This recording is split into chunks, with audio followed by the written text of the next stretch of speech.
Thanks for the support as a channel member, Ben Smith. Well, folks, it looks like you just didn't want my hair to go blue, and we're not hitting the 3,000 likes a day target that we set way back in episode 2. So how about I sweeten the deal even further? We hit 3,000 likes on this video. Tomorrow will be a double upload day, as in 2 episodes of Leicester tomorrow, one at 11 a.m, one at 4 p.m. But we've got to hit 3,000 likes on this video to make it happen. It seems easy.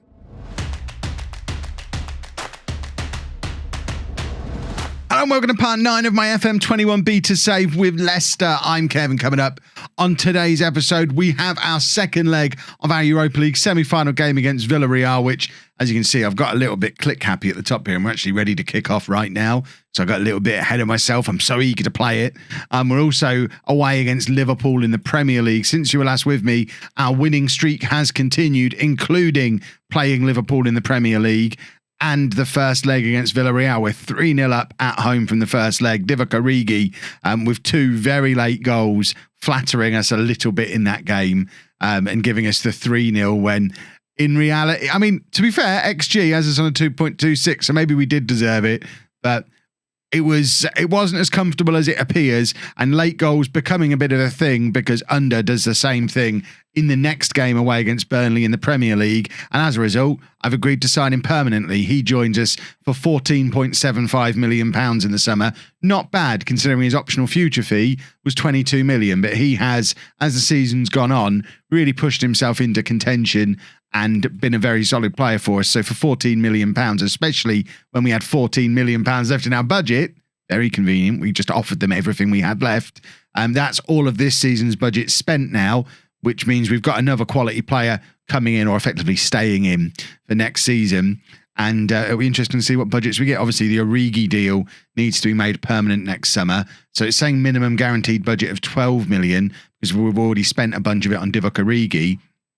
But it'll be interesting to see, assuming we do qualify for the Champions League, how much that budget ends up being. And really, we should qualify for the Champions League. We're this close to a Europa League final after the first leg performance against Villarreal. Hopefully we don't mess that up.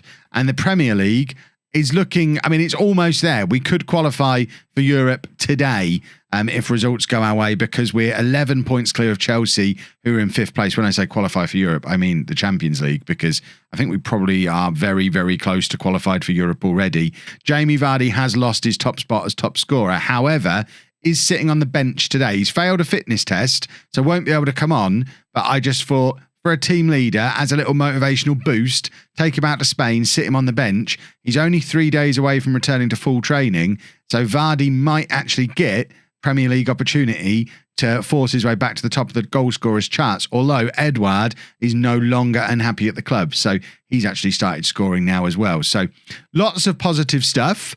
Let's not mess things up against Villarreal. This is the team for that game. We've got Schmeichel in goal, a back four of Emerson, Evans, Soyuncu and Pereira, Phillips at the base of the midfield, Tielemans and Aouar ahead of him, Maddison, Edouard and Ikone are the front 3. Let's get into the match, and fingers crossed, let's not mess things up. I want to pump my fists. A great opportunity to show everybody how brilliant you are. I mean, I haven't seen that happen before. I usually just skip over the kickoff thing. That's a snazzy screen. How there was another one coming as well. How have I not seen these snazzy screens before? I've played nearly 2 full seasons of FM21 now between this and the stream. We are into the second season over on the stream over on Twitch with Peterborough, and we're very nearly the end of this season with Leicester. And it's just so instinctive to skip through to the match that I hadn't even noticed they'd done that. And now I'm thinking about it, I remember them announcing they'd done it too. And I was like, don't care. Looking at it there, very cool, liked it. Right, it is Villarreal with the first highlight of the game, 30 minutes in, cross coming over, and Schmeichel has just made a very, very good save. He is probably perturbed by the constant Donnarumma rumours. We have been trying to offer him a contract pretty much once a week. He is now, or most recently did agree to discuss terms with us again, but once again was pushing for £200,000 a week. So at the moment, no Donnarumma. I suspect we might have to do it the way it happened in the stream save for the Leicester team that I wasn't managing, because in that save, he was released by Milan and then signed for Leicester. So presumably his wage demands drop a little bit after he's released. What I find really baffling, though, is that no other major European clubs have come in for him as the best young goalkeeper in Europe, or at least that's what he usually is in Football Manager. I don't know if that's changed. To be fair, I've not scouted him. I'm doing this purely on reputation. But I don't understand. Why have Man United not taken him? Why have Chelsea not taken him? Liverpool, these clubs who could just take him now. I don't really understand why that's not happening, but I'm hoping to be able to capitalise on it. All that going on, and Schmeichel's been the best player on the pitch for us so far, so we should probably stop talking about his potential replacement. Right, we're going to pump our fists again say it's a great opportunity to show everyone how great we are, or words to that effect. We'd be very happy with a 0-0 here. We're 3-0 up from the first leg. We don't need to do anything too extravagant. We don't need to push the game too hard. And if it does look like we're struggling, we have got some big names on the bench as well. Ndidi, Origi, Vardy's obviously down there, although not coming on. Under's there, though. So we've got a number of real top players who can come on and change this game if it needs changing. But to be fair, at the moment, it really doesn't need changing. I'm happy with things as they are. Although Okone's tiring, so Under can come on for him.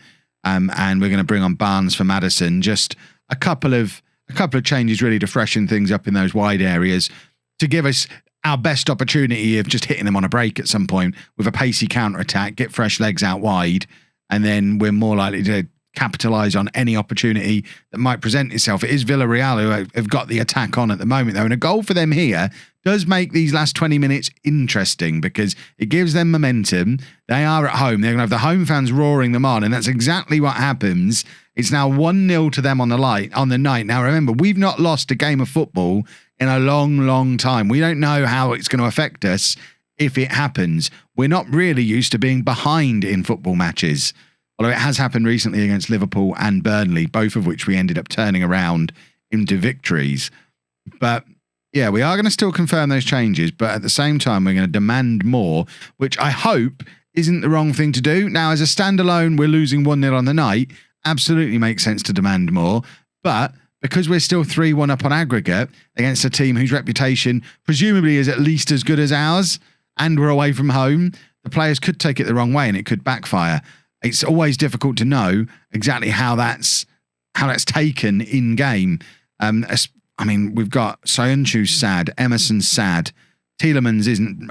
Most of this squad are not very up for it at the moment.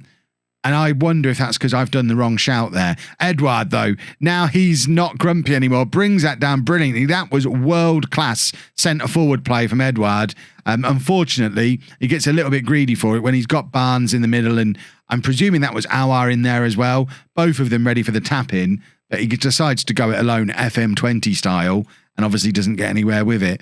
I am going to take Edouard off, I think. Although I've got Origi. Divock Origi can come on. He was instrumental in the first leg success. Give him 10 minutes in the second leg to come on and just grab us a goal again if the opportunity is there. But I don't think Villarreal are pushing hard enough, and I'm very happy about it. It's weird. We had this in the last round as well. The AI teams in these knockout games just don't seem to force the issue, which means it's quite hard to, I don't want to say manipulate the results, but if you do good in the first leg and defend in the second leg, unless you're terrible, it seems relatively easy to navigate past these teams. We have now made it to the final, so any shenanigans with home and away games to get us here are now gone, and it is the final we expected. It's Borussia Dortmund versus Leicester City in the Europa League final, which is going to be in, where is that, Ukraine? Is that? Poland, okay, not Ukraine. So Dortmund are currently second in the Bundesliga. This is what the Bundesliga table looks like. So they are well off the pace of Bayern Munich, but also relatively comfortable second place, already qualified for the Champions League as well for next year. Whereas we are third in the Premier League, not yet qualified for the Champions League, although we could do that now. That would be nice. Let's just hope losing our first football match since February hasn't hit us too hard. Usual big pile of changes going into a Premier League game, although this one being away against Liverpool, it is a bit more of a risk, but I mentioned fixtures were coming thick and fast. Just take a look at this schedule page. We played Villarreal on the Thursday. It's now Saturday lunchtime and we're playing Liverpool before playing Arsenal Tuesday evening. Rotation is an absolute must across these games. So Schmeichel in goal, a back four of Justin, Evans, Diakabi and Castagna, and Didi, Phillips and Maddison in the midfield, Barnes, Edouard and Under are the front three. Match happen. I can't say let's get into the game. I've got to stop saying it every match. It became a thing towards the end of FM20 and now I can't stop myself, even though it annoys me. Right. Pump the fists. I can't say we're expecting a win. I like that one. Recent form as Liverpool 5th while we're 2nd. Let's show them why. How are we only 2nd for form, by the way? We've won every game in the league for 12, 14 games. Liverpool top of the league as it stands, but they're only 5th on form. So by that logic, it must be Manchester United with a form team, you would think. I mean, mad that... Why does FM do this to Man United? Does it just show that they're massively poorly managed in real life and their players are the best players around, but they just don't play well in real life? Or is it just that it's wrong in FM? It's probably the second one, isn't it? We're losing here, and that's not ideal. An 18th goal of the season for Jota for Liverpool, and I struggle to see a way back into this game for us. And it's. I know that's very defeatist, 9 minutes in, but we're shattered. It's been a day and a half since we played Villarreal, and now we've got a massive game against Liverpool with another massive game against Arsenal on the horizon. I'm looking at these next batch of games and thinking we've built quite the gap between us and Chelsea. These final 4 Premier League games are all about surviving, keeping the players fit, hoping we accumulate those extra 2 points we need to secure the Champions League spot, and really trying to do as little damage as possible to the squad fitness and morale before the Europa League final against Dortmund, which is, if the league does go wrong, it's our magic second chance opportunity to get into the Champions League. But we ain't qualifying today, that's for sure. 2-0 down against Liverpool, a 20th goal of the season now for Mane. They've got some goal scorers in this Liverpool team, haven't they? They're quite a good side. This is my hot take on football. Liverpool, quite a good side. Yeah. Where's Donnarumma? This is where we need Donnarumma. Right. Joe Thromez, straight out of the Streamer Showdown, except if that had been Joe Gomez for me in the Streamer Showdown, that's a long throw wherever he is on the pitch. Oh, this one's hurting already. This is what I feared would happen. We pick up our first defeat in 3 months against Villarreal. We then go and get an amazing spanking against a Premier League champions-bound Liverpool. And then we've got to bounce back against an Arsenal side who are one of the teams chasing us. We could have 3 defeats on the bounce just like that, and all of a sudden be in a little bit of trouble when it comes to qualifying for this Champions League after all the good work that we've done. We're throwing the water bottle. I'm far from pleased with what I've just seen. I've demotivated half of them because it is an unfair water bottle throw. But I don't think I've done it in a video yet because things have been going quite well. And there's tip of the day. Don't throw the water bottle, folks. It doesn't achieve anything, he says now. I mean, if we go and pull off a wonder recovery in this second half, I'm just going to go. I'm buying a 12-pack this afternoon just so I've got water to throw around at all times. But it is Liverpool on the attack again, coming down this left-hand side. We're not really dealing with it. And that's number 4 for them. And this one, I mean, it is stinging. I feel powerless. And I'm looking at the tactics and thinking, we've not really come into this in the right frame of mind, have we? I know we've been attacking all season and it served us very well. But even before this game started, it just felt like one we weren't going to win, because of the fact that we weren't going to be fit. And we've come in trying to play a high-tempo pressing game with an attacking mentality away from home against a team like this Liverpool team, where not only have we got all of that going against us, but we're also rotating. We've not got Ndidi in the side. Vardy's still not fit. Who else? Tielemans isn't in the side, I don't think. Who's in the side? Yeah, Tielemans isn't in. Justin's playing at left-back. There's no Ricardo Pereira. There's no Castagna. There is. He's at right back. And we've got Diakabi in at the back. So there's no Sayuncu. I've got this one a little bit wrong. And I'm sat here thinking, do we need to do like damage limitation mode and do like a back five and just defend for the next 35 minutes of this game, knowing that we're 5-0 down, and that is really, really sad if we defend in this situation? Or do we try and get a goal or two back to try and save morale? Look how tired we are. Maddison is shattered. We don't have anyone on the bench, though. There's no midfielders. Our midfield's done. Where are they all? This is the problem with pressing all the time the way we do. Right, Harvey Barnes can play midfield. He's having a poor game, but at least he can play midfield. So Akone can come on and go there. I think we're going to have to bring Joaquin on, who hasn't played for goodness knows how long. And Didi can go further forward. Joaquin can slot in there. We're just looking at fitness levels now. And Didi's tiring. Evans is tiring. I'm not that bothered about Evans. Castagna's tiring. Who have we got on the bench? We've got Mbabu who could come on for Castagna. That probably makes sense. Another opportunity for Mbabu. It's not going to go and win us the game, though, is it? I'm going to berate them because I am very upset with what I've witnessed today. Diakabi plays it forward to Joaquin, and he plays it back to Schmeichel, who lumps it forward to Barnes, who immediately gives the ball away. And Liverpool are doing it again. Oh, no. It's 6 for Liverpool. We're basically handing Liverpool the league title here as well. Manchester United are going to be furious with us, because not only have we handed them the easiest 3 points they'll get all year, but they're just racking up goals as well. I don't know what the goal difference situation is at the top of the Premier League right now, but I know Liverpool's is certainly looking a lot better than it did before. In fact, they were narrowly ahead for goals before. Now they're drawing out a little bit of a gap. We are handing Liverpool the title, and they're relentless. They sense blood in the water and are just coming after us again and again and again. Harvey Barnes is having a terrible time. Jose Perez can't really play there. But what we can do, I guess, is just shuffle the system around a little bit to make him fit in. I realise I've not paused the game. Quite frankly, do you want to see any more of it? It's making me sad.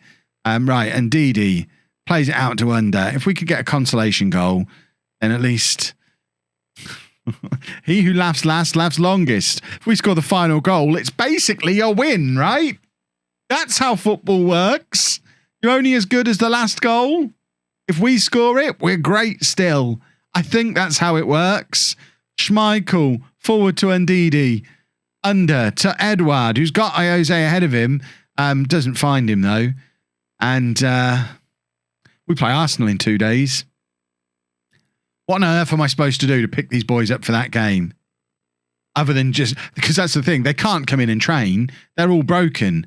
So they've all got to sit at home. I'm going to have to Zoom call them all and try and motivate them remotely while they sit in ice baths and have massages. This is no way to prepare for a Europa League final. What has gone on here? Oh, they're in again. Oh, that's a nice little interception, but that's all it is, a little Well, boys and girls, we're going to wrap this video up there because I can't show you any more of this. It's getting painful. We will be back tomorrow, potentially for a double upload. Remember, if we get to 3,000 likes on this video, it'll be a double upload tomorrow. So that will be the final couple of games of the Premier League season where we find out if we manage to recover from this humiliation. And we'll also have the Europa League final. But I can't bring myself to actually let this game end unless we score here, in which case, no, I mean, that's poor. Folks, if you've enjoyed this video, please make sure you leave a nice big thumbs up on it for me. Remember, we've got that 3,000 like target. Subscribe to the channel. Oh, we nearly scored there. Subscribe to the channel for daily Football Manager videos that very rarely involve me losing 7-0. And thank you very much for watching. I'll leave you with it. I'm not watching the end of the game, but you lot can fill your boots. Have a lovely time. See you tomorrow, everybody. I'll be out here. I'm making a cup of tea. Come on, Dave. Fuck over.